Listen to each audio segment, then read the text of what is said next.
Hello and welcome back to the Cannon Sports Show. Today we are going to be discussing the Week 1 NFL games. It was a pretty crazy week of football.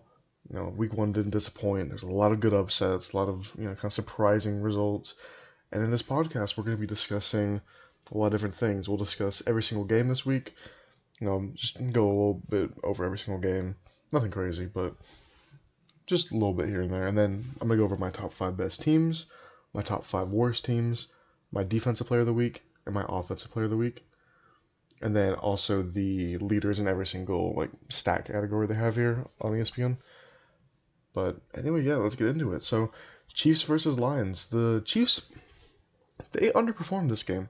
Their offense didn't click. They clearly missed Kelsey. Obviously, you have to understand Kelsey's a huge part of this offense. Their offense revolves around him getting open or him drawing defenders to get other people open. So they clearly struggled. But at the end of the day, their draw passes lost in the game more than anything. Mahomes looked good. I mean, they had a pick six that came directly off of a missed pass that was right in Kadarius Toney's hands. The Chiefs, they're going to be fine as the season continues, but they got to play better, and they got to hope that their wide receivers can start catching the damn ball. The Lions really surprised people. Gibbs, he looked phenomenal. He really did. And, maybe if the Lions decide to actually use him, they will have a crazy elite run game. Unfortunately, the Lions don't like using young running backs. They prefer to use Montgomery, who, to be fair, Montgomery actually did have a good game. But give Gibbs more carries. That's all I have to say. Oh, and then Amon-Ra St. Brown was great. Their defense for the Lions also played pretty well. The Chiefs did as well, but Lions looks pretty solid. And I feel like the Lions could be a sleeper team this year. They definitely can make playoffs. I think they could surprise a lot of people. They're a very well put together team with a really good O-line. I feel like Goff's a big question mark, but if he steps up, they could be good. Cardinals versus Commanders. I did go in depth on this game in my previous podcast, so if you want to check that out, go for it. But the Commanders played really bad on offense. Not nearly as bad as the Cardinals did, however, on offense. The defenses actually did both look pretty good for both teams, both competitive. They both show that they can, get pressure, stop run. They both showed a lot. This game established a few things. They established that the Cardinals are going to be bad, but maybe not complete dog shit, surprisingly. And then the Commanders are probably going to have a mediocre season again. They're going to probably finish around 500. That's about all I can say. Also, free Terry McLaurin. Get that man to a different team. Good lord. Panthers versus the Falcons. So, the Falcons' offense looked pretty good, actually. Bijan Robinson looked comfortable. He looked like he could have a great year. Potentially Offensive Rookie of the Year season. But he wasn't utilized as much as I kind of thought he would. But again, it is week 1. So I'm hoping that maybe they're going to bump up his production a bit. Obviously, Algier got 2 touchdown runs. He actually did pretty well. So I feel like they may just not want to rush his development. Kyle Pitts, once again, trade that man. Jesus. He's such a good player. That is such a horrible system. But, yeah. Bryce Young for the Panthers, he looked okay. He looked okay in his debut. He will need some time to establish himself in the NFL, but he had some really good moments. I mean, both of these teams aren't going to make the playoffs, in my opinion. But the Falcons, I think, are going to be okay this year. The Panthers are pretty bad, but if Young develops well, they could actually be okay this year. But I really don't think so. Moving on to the Bengals versus the Browns. So, as someone who started Burrow in both of my fantasy football leagues, I hate the Bengals at the moment. They looked awful in every single aspect on offense. Their defense wasn't horrible, but didn't look great. They went out and they got better O-linemen. And I don't know if they had injury problems going to that game on the O-line, but their O-line couldn't stop a kid on a unicycle. The Bengals are going to be fine. They need to play better, but they're going to be fine as the season goes on. The Browns, however, surprised me a lot. A lot of people were talking about them and how they're a good team, and I really didn't see it yet, but after, I don't know, looking at it, their defense is really good. They got a lot of pressure. The offense looked solid enough, and Chubb got 106 yards. If he can continue that, and he stay healthy and productive, they're going to be a really good team this year. Deshaun Watson has to play better though. 154 yards. That's not the Deshaun Watson we know, but I think he can play better. But we'll see. Jaguars versus Colts. The Colts looked pretty rough, but their defense kept them in the game. I will say that Richardson definitely had the best performance out of all the rookie quarterbacks. The Jaguars' offense, though, they looked really good. ETN looks like he could have a really good year. Calvin Ridley looked incredible in his first game back. He's clearly the number one receiver there, and I think he could also have a big year. I'm just curious to see if the defenses are going to start picking him up more now that they know how good he can really be in this offense. See more double teams, high safety, looks on his side. But we'll see. The Jaguars could definitely be a sleeper pick in the AFC. The Colts will be pretty bad this year, I think. That's about it. They're just not going to be that good of a team. I think especially too with Jonathan Taylor in his situation. If he does play for them, maybe. But realistically, Jonathan Taylor is not going to play for them. And I just don't think the Colts offense is going to be potent enough. And then I don't think their defense can carry them to enough wins, but maybe they'll surprise me. Bucks versus the Vikings. The Bucks had a huge game. They had a huge game. They played a really good Vikings team, and they got a big upset that shocked me. I thought the Vikings would have played a lot better, but late in the game, they kind of crumbled and couldn't find anybody. I think that they're going to surpass expectations, the Bucks. I do think that they can be a good team this year. They showed signs of it. It's going to all come, I think, from Rachaad White having a good year. He had a rough game, but if he can get himself going and the O-line can step it up, the Bucks could actually be a solid team this year. The Vikings, they had a rough game. They're going to be fine, though. They just need to have a better week, too. Bounce back. Or they could be in trouble if they lose next week as well. And they are playing a tough Eagles team, so it's going to be tough for them. Moving on to the Titans versus the Saints. The Titans are bad. They are really fucking bad. Tannehill is god-awful. Their O-line is god-awful. I predict by the trade deadline, honestly, that Derrick Henry is going to ask for a trade. He just needs to get out of that absolute shithole that they call a team. The Saints were okay. They had some rough moments, especially with Derek Carr, but I think they'll be a decent team this year. I originally did think that they were going to win the division pretty easily, but I think the Bucks actually could, pressure them for it. But only time will tell. I want to see more games from both teams. Titans, they're bad. They're not winning shit. 49ers versus the Steelers. The 49ers basically just bullied the Steelers. Ayuk had a huge game for the 49ers. He had 2 touchdowns. McCaffrey, he looked great. 152 yards. Rushing is pretty stupid, to be honest. He had that huge touchdown run as well.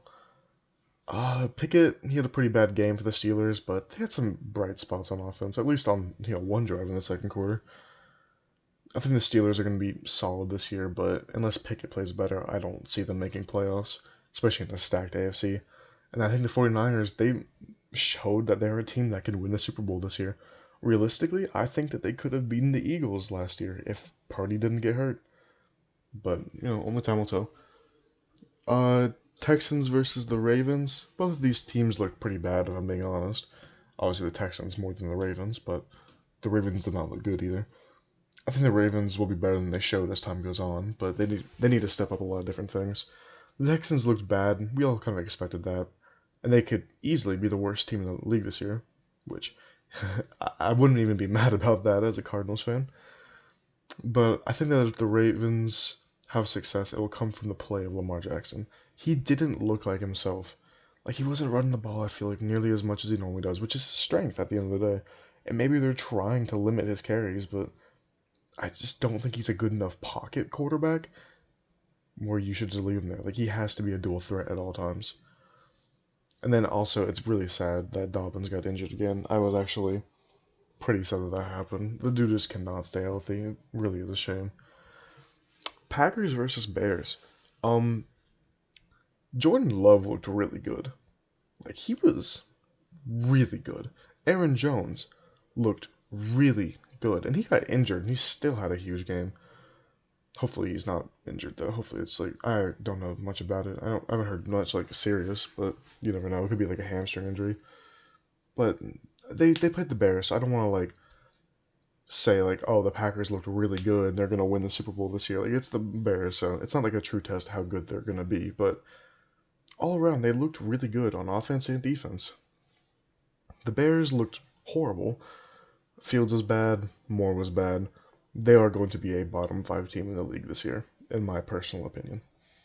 But I like Fields, but he's just not playing well. We'll see if he steps up though. Packers are what seem to be a pretty good team this year, so we'll just have to realistically just see how the season goes. Raiders versus the Broncos. So both of these teams looked pretty bad. The Raiders especially, considering that they have Devontae Adams and Josh Jacobs. But again, maybe it was week one play. They're gonna play better as time goes on, as Garoppolo gets more comfortable. The Broncos didn't look good either, but again, like the Raiders, they can play better, and maybe they will, maybe they won't. Only time will tell. Regardless, I do expect both of these teams to be pretty mediocre this year. I don't expect much from either of them. Jacoby Myers had a really good game in Vegas, though. Javonte Williams bounced back from his ACL injury. Moving on to the Eagles versus the Patriots. The Eagles are lucky that they won that game. They really are. The Patriots put up a pretty good fight. Mac Jones had a good game. And, they showed how just well-rounded their roster really is and just how well coached they are. I think the Patriots could push for playoffs this year.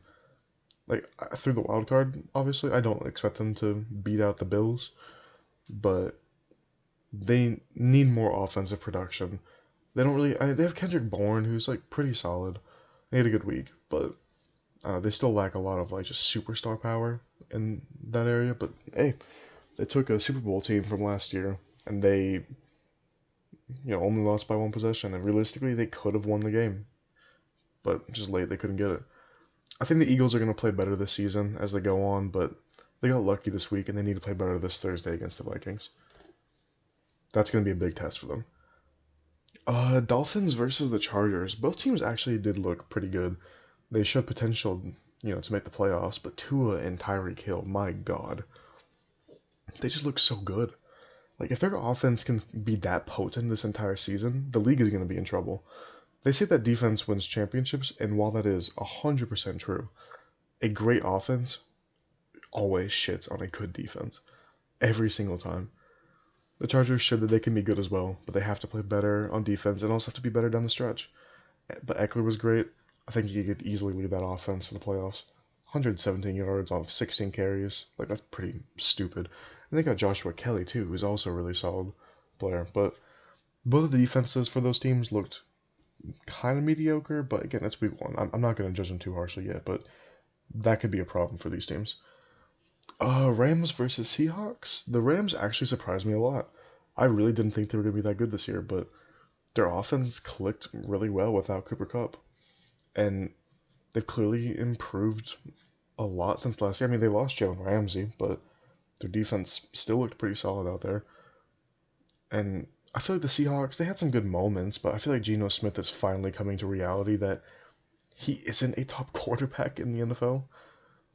I think that he just surprised a lot of people last year with his play, and that a lot of people just didn't know how to defend him, but now I think they do after looking at a lot of game film from last year. They just look flat on both ends, and they have a lot of work to do if they want to try to make the playoffs, because this is a team that, is realistically, they are capable of making the playoffs. Only time will tell, though. Only time will tell. And then Cowboys versus the Giants. Giants were fucking awful. They looked really bad. Daniel Jones, he looked awful. Their O-line looked awful. The Cowboys, on the other hand, they look great. They're already in midseason form, and it's great to see because the Cowboys are gonna hit their midseason form now, and then they're gonna slowly crumble towards the end of the season and lose in the playoffs. But I'm just kidding. Well, not really. They will. But the Cowboys, they can be good this year if they continue their form. They will be a big threat this year, I think. They have a really good roster. They're one of the best, well put together rosters.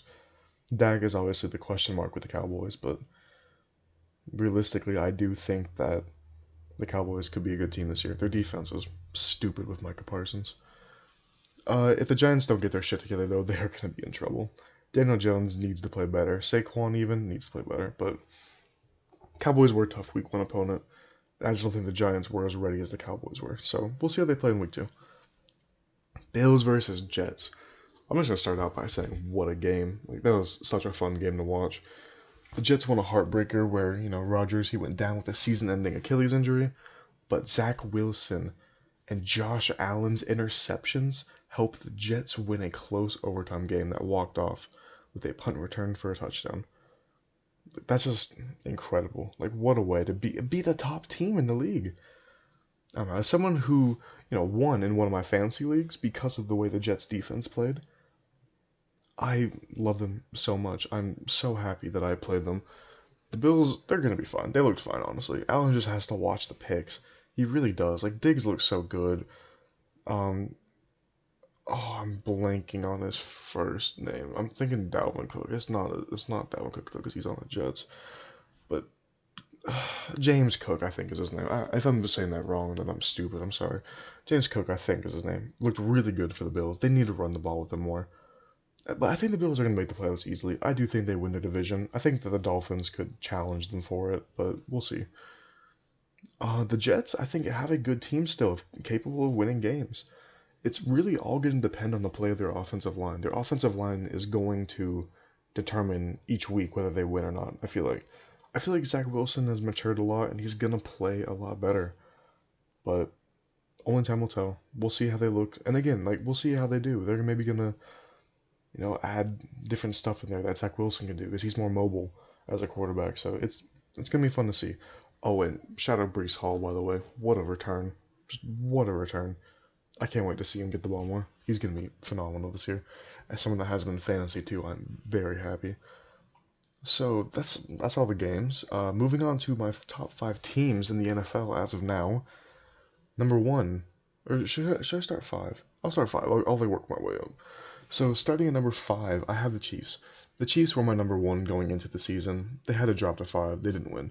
But they're going to be fine. Like, they didn't look bad. And they played a good Lions team without Kelsey and Chris Jones. Like, they should have won. But Mahomes looks great, as always. It's really just going to depend on those receivers getting their shit together and making those catches. The Eagles, though they did escape out a win, they still have one of the best rosters in the NFL. And they got a win. So I have them at 4 currently.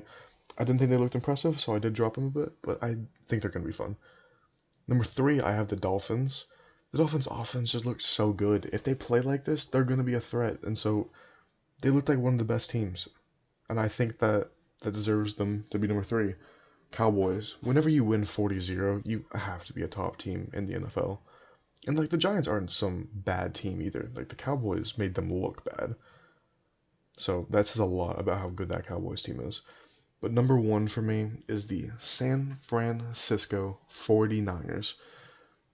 I don't know how they have the ability to spend this much money on players, but they looked phenomenal. Both ends. They got pressure. Fred Warner, he looked great.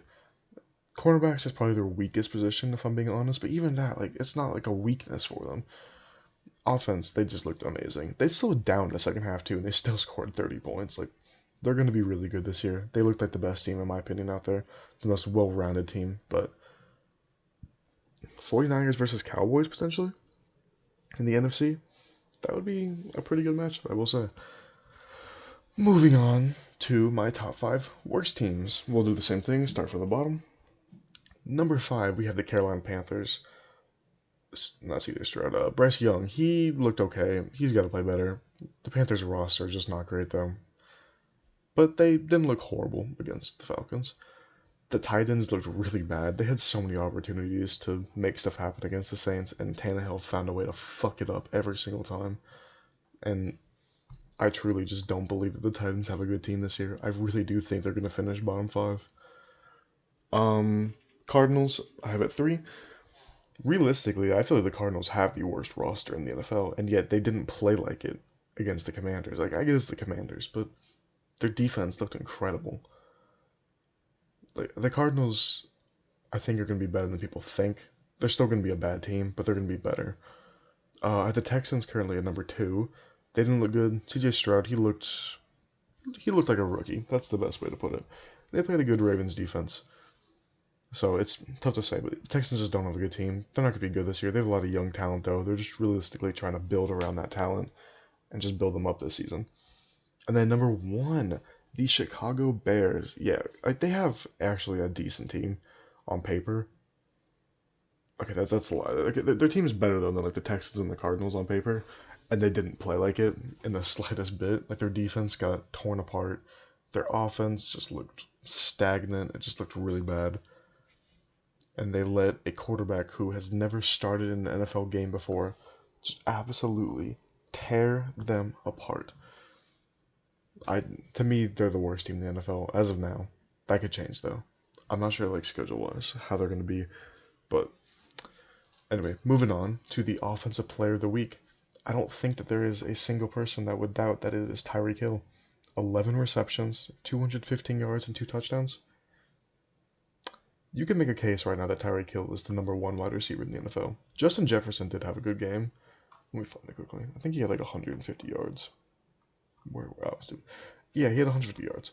But Tyreek Hill, he's like, you can't argue with how he played. He was phenomenal there. He was a huge reason why they won. Huge. If he plays like this the rest of the season, we might have to add him into MVP conversation.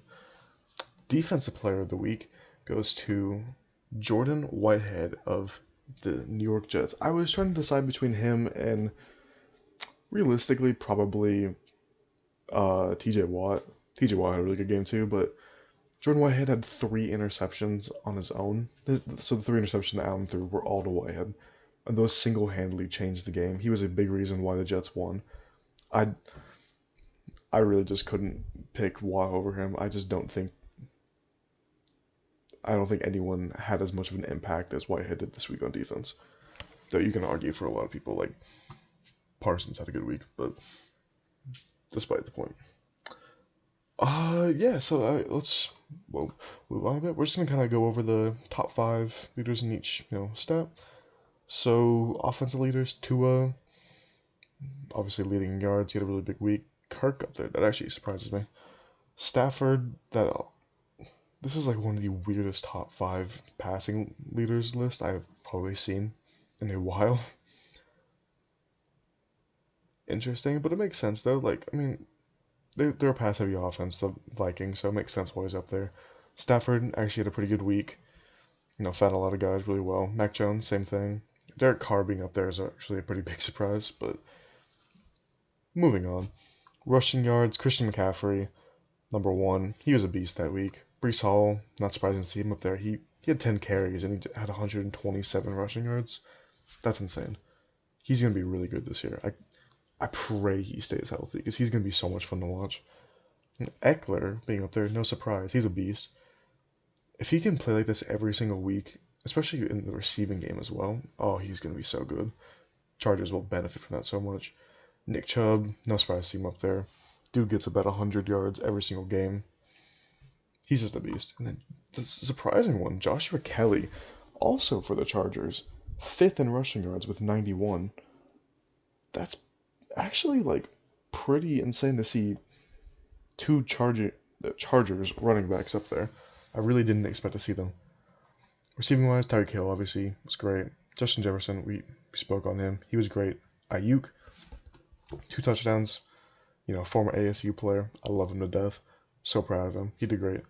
Atwell and Nakua, though. I mean, it's not surprising seeing Stafford being up there to see a couple of Rams players in here, but it's just not who you expect, right? Like, it's just surprising. Obviously, Cooper Kupp's out, so guys got to step up, but it's very, very surprising. Tackle-wise, Bobby Wagner. Not really a surprise to see him leading the league in tackles already. Zaire Franklin, he's a beast too. Roquan Smith, monster. TJ Edwards, pretty good for Chicago actually. Javon Holland, I actually never heard of him before, but 14 tackles, that's pretty good. Sacks wise, TJ Watt, 3 sacks. Josh Allen, 3 sacks. Who the fuck is Drake Jackson and why does he have 3 sacks? Is he like a D tackle? Wait, I didn't actually look at this list before making this podcast. He's a D end. Jesus, bro. Oh my god. They have Bosa. Like, they have too much talent. Quentin Jefferson for the Jets. The Jets defense did really well. They got a lot of sacks. That wasn't the big reason why they won. And then Dorrance Armstrong, 2 sacks for Dallas as well. Dallas did great, so no surprise. Then Jordan Whitehead, obviously defensive player of the week, 3 interceptions. Jesse Bates though had a good game, 2 interceptions. And then Kareem Jackson, Gilmore, and Slay all with 1. I would like to quickly just look here. I don't know why it's actually not in there, but we're just gonna look at touchdown leaders, I guess. Let's look at the top 5 quickly. Jordan Love, Mac Jones, Tua, Kirk, and Russell. Oh god, okay, yeah, this really is not accurate then. Rushing wise, come on, work. Tony Pollard, Justice Hill, Algier, Kyron Williams, Raheem Mostert. Wow, this is weird. Okay. And then receiving wise, Kendrick Bourne, Tyreek Hill, Jacoby Myers, Ayuk, Romeo Dobbs. It, I like looking at stats, but stats don't tell the entire story, and it's week 1, so you can't really trust the stats at this point in the season. But I don't know, I like looking at them. I think it's just fun to go over and just see who did well. But yeah, the first week of the NFL season, it was very exciting. I can't wait to watch next week. I think we're in for a really good season. I think the AFC is going to be super competitive this year. There's a lot of different teams there that I think realistically could win the AFC, and just I think ultimately push for playoffs as well. Yeah, I can't wait. Anyway, I don't really got much more to talk about in terms of the NFL Week 1. I want to apologize. I was originally going to release this yesterday, but I did a lot of schoolwork, and then I had to go out and do something for some family, and then I came back and I worked on a lot of just stuff around the house, and it kind of took a toll on me. I was very exhausted yesterday, and then I completely forgot about this. It completely slipped my mind that I was supposed to do a podcast, and it was late, and I just didn't want to do it. I think I'm gonna try and start doing these like Monday night, just because I want to be able to put them out like right after the first not the first, but like after the week ends. I want to try and like put them out immediately, but it's gonna be tough. I'm gonna just basically do what I can. I don't know. This is the second time now I've missed my day for making a podcast. I'm just gonna say like I'm gonna get these podcasts out. It's just not gonna maybe be at the same time every single time. If I promise something, like I shouldn't even promise anymore because yeah, I just don't know if I can make them. It's just tough. I just got school and all that. So, but anyway, schedule for next week. Most likely, this is the schedule. ASU podcast Thursday, Cardinals podcast Friday. Just that kind of the pregame podcasts. Then hopefully a podcast on Saturday for the ASU game, podcast on Sunday for the Cardinals game, and then podcast potentially on Monday, maybe Tuesday for the NFL once again. But yeah, I hope you guys enjoyed. I had a lot of fun making this podcast actually. Like this was definitely one of my longest podcasts, but I had a lot of fun just writing stuff about each team and just going over all the games. I love football so much. I love watching the NFL, so it's a lot of fun for me. And so I hope you guys enjoy. But anyway, have a great day.